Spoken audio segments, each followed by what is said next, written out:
लागलं ग याड लागलं ग रंगलं तुझ्यात याड लागलं ग वास येऊ साथ येई कस्तुरीचा चाखलं या वारक वाढ लागलं ग चांद भासतो दिसाच मावळायला लागलं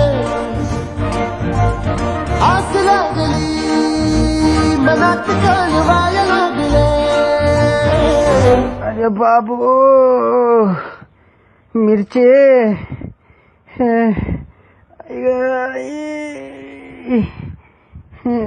दुष्काळ असल्यामुळं आमचा जो मराठवाडी परश्या आहे तरश्या आहे त्याचं प्रेम अधूरच राहिलं.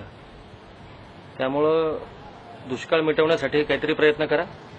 झाडं लावा आणि झाडं जगवा.